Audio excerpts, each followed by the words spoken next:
Hey guys, so today I am bringing you one of the books from the Harvard Business Reviews. This one is on emotional intelligence and it's called Self Awareness. So this is a series of books that they've done. I think there's 6 of them on the emotional intelligence series, and essentially they're just a bunch of scientists, researchers, professors, super clever people that have done some work all on this particular topic. Okay, and what I've taken from this is just a couple of different nuggets of knowledge, if you like, that really resonate with me. So the first one is talking about leadership, and when you have leadership, you need to be self-aware not only of yourself but of others. Okay, so the skills that in order to become self-aware are things like knowing your strengths and weaknesses so that you can play to those, knowing what drives you, knowing what your values are, and knowing how that all impacts other people. Okay, and it may be that for you it's one thing, but it might not impact your colleagues or your peers or anything like that. So you need to be aware of how they may see you as well, and it takes a lot of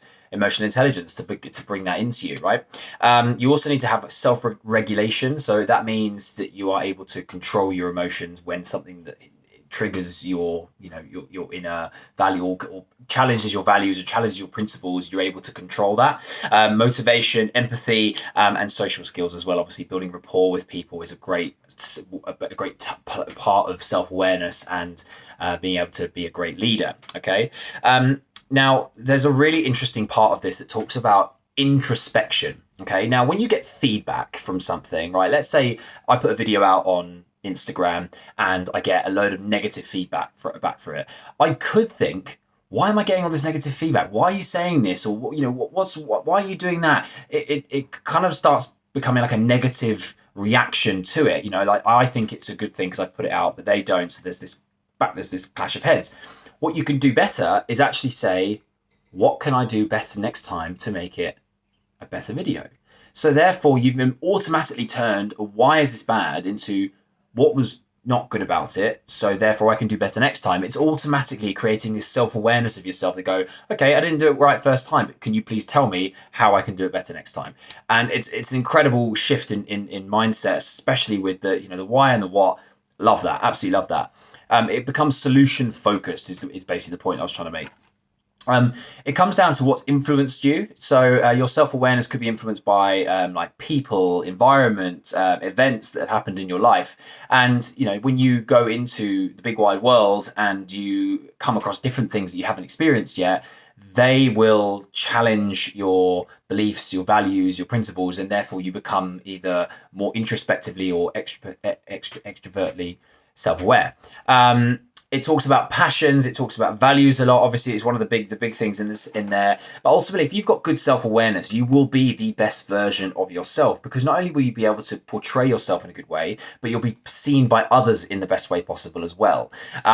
So there's a lot of people that will sort of think the world of themselves, but don't actually know what other people think of them, and vice versa. People have low self-esteem of themselves and don't think much of themselves, but other people think a lot of them. So it's this sort of like scale of, and there's a grid system you can look at, and I'll explain that in a minute. You can actually do a test yourself to figure out what it is you like. One really important thing as well is to learn your patterns of what triggers things. For example, if you react badly to some negative feedback on Facebook or Instagram, whatever, then like knowing that where that trigger is it what's said or how is it said, and who said it. It's those sorts of things that can sometimes really scratch our ego and kind of make us feel quite negative about things. Self-reflection, and Bill Gates said once that we are never ever going to grow as humans unless we look for feedback. If you don't know if you're doing something right or wrong, how do you know whether you're going in the right direction? And so feedback's so important, and if you're able to receive feedback, i.e. being really, really self-aware of yourself and being able to take it in a constructive, positive way, then you've got nothing stopping you from going out and learning anything in the world. So understanding that people are trying to help you, and obviously don't try and get feedback from someone that maybe isn't going to give you very good feedback. You have to trust them. You have to take it, with a pinch of salt sometimes, but ultimately take the feedback on and assess it how you would. Don't just take it for first value. Assess how they are as an evaluator as well. And then lastly, there's a guy called Norman Mailer who basically said in the law, like a law of life, if you like, and he said, we must change or pay for remaining the same.